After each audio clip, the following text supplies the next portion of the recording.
underdogs! Welcome back to another video.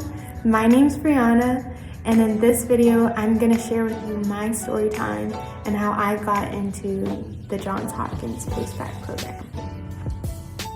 So before we kick off the video, I just want to say Happy New Year, everyone. Happy 2024. I really do pray that God blesses each and every one of you guys with an acceptance into medical school this year.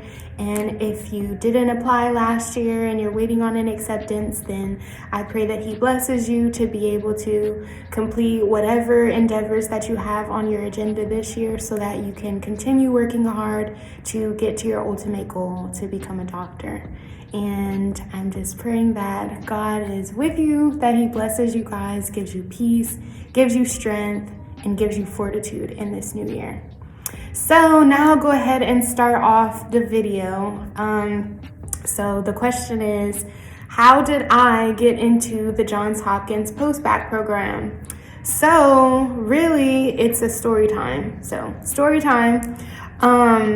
When I was in my last semester of my senior year at Southern University, I knew that I wasn't about to go to medical school, and that was not a part of my plan. My plan was, upon graduating from Southern, I would have pretty much my medical school acceptance letter in hand and about to pretty much start medical school right after I graduated college.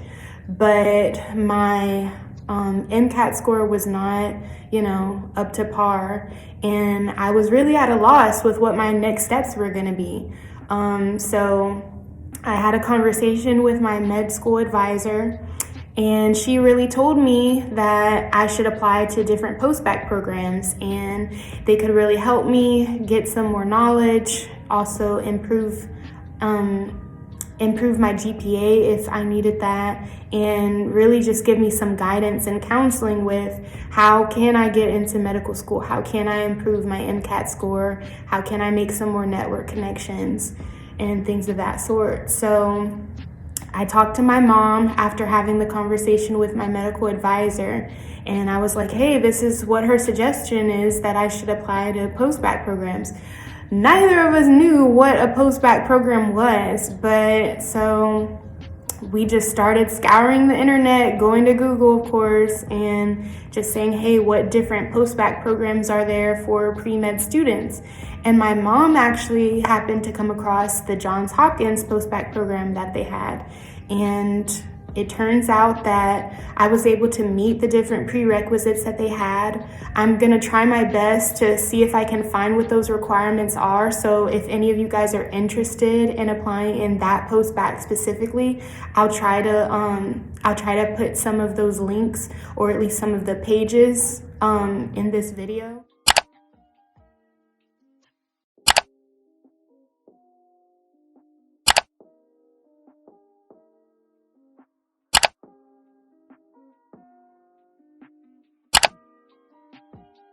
Because I really want, as many of you guys are interested in applying to a post-bacc program, and maybe that's your next step like it was for me, I want you guys to have as many resources as you can. So I'll do that.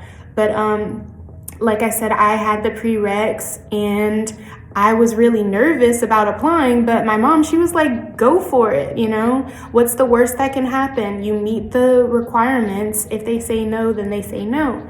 And I applied to the program, and I applied to several others as well. But honestly, you guys, I was scared. I was so scared. Really nervous about the prospect of moving to another state, When I get comfortable somewhere, I don't want to leave, and I hate being outside of my comfort zone. So after being in Louisiana for 4 years, I didn't want to leave Louisiana. Just like I really didn't want to leave Dallas to go to college when it was time for me to go off to college. And I knew that Not only was this going to be the Johns Hopkins Post-Bacc program, so no pressure there, right? I'm thinking this is going to be a super competitive atmosphere. The prestige of the name of this school alone like has me shaking in my boots. I don't feel good enough, I don't feel smart enough. And also, this Post-Bacc is located in the state of Maryland, which is thousands of miles away from home, and I was going to be out there basically by myself, trying to work hard against these other colleagues that would be in my cohort, trying to excel. Even though these were all of my feelings, lo and behold, by the grace of God, I got into the Post-Bacc program. I got accepted, and I didn't hear back from any of the other programs that I applied to, which were 1,000 times less competitive, which was so crazy. But that's why, sometimes when God has a plan for you, he will open the door that it's meant for you to go through and prevent you from going through others. And so, even though it felt like I was being dragged by my feet, against my will, I feel like it was God's will for me to go on this path. So before I knew it, was packing up all of my things, and my butt was headed straight to Gaithersburg, Maryland. And I had an apartment there. It was the first time that I was able to have my own place by myself with no roommates. That was another blessing. And the campus was the Rockville, Maryland campus. So it was probably like maybe 10 or 15 minutes away from the city of Gaithersburg, where my apartment was. And I mean, that's really the story, you guys. That's how I got in. Let me not make it so just simple. I did not do well enough on the MCAT when I was in college to just be ready to go to medical school right after graduating. But I really did apply myself while I was in undergrad.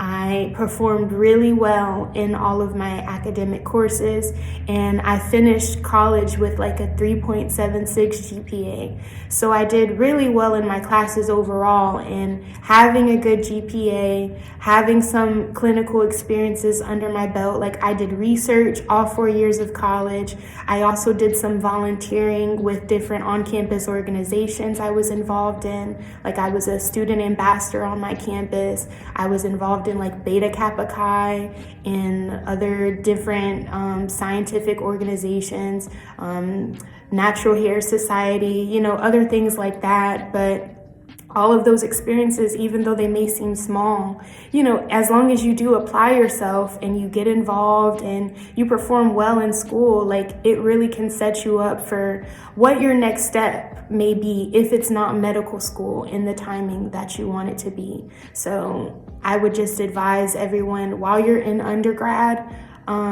to do your very best, work hard, do well in your classes, and try to finish college with the best GPA that you can, because it will just pay off dividends later and make your life a whole lot easier.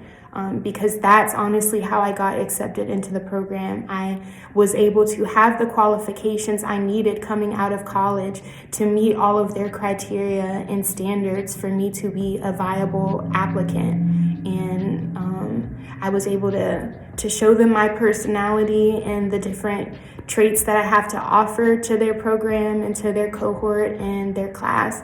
And I was fortunate to get selected. And yeah, that's really the story, you guys. If I tell you more about the experience, it would just be that I had a blast. And I would not change it for anything. I feel like I've already given you guys some backstory on this in one of my previous videos, kind of talking about like, yes or no, should you do a post-bac program? Like, what is my opinion? And my opinion is yes, because it was a great experience for me. It was awesome, helped me to build more of my like maturity, helped me to learn more, helped me to build more connections, and also helped me to get like a really great institution like on my resume, so that me reapplying to medical school, that I would be that much more competitive and have that edge to me when I applied again.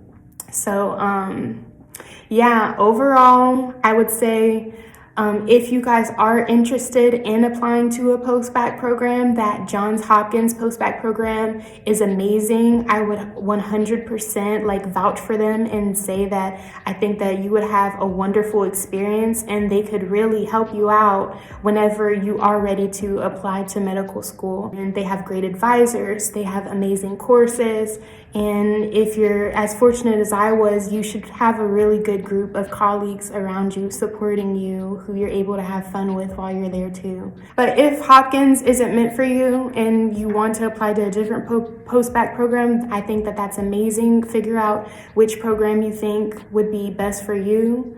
And also, if a post-bac program is not your next step, then I say, that's awesome. One thing that I have learned and am still learning is that our journey is our own, and what someone's path is not the next person's path. So I say just figure out what is best for you, and whatever that next step is for you, I just pray that God, opens up the right doors and the right opportunities for you to be able to excel and succeed and get to where you want to be. It's a new year. I'm so excited. I'm so thankful that we're past 2023. Praise the Lord. And in 2024, I hope that we have amazing, wonderful things happen for us. And so with that, I'll see you guys in the next video.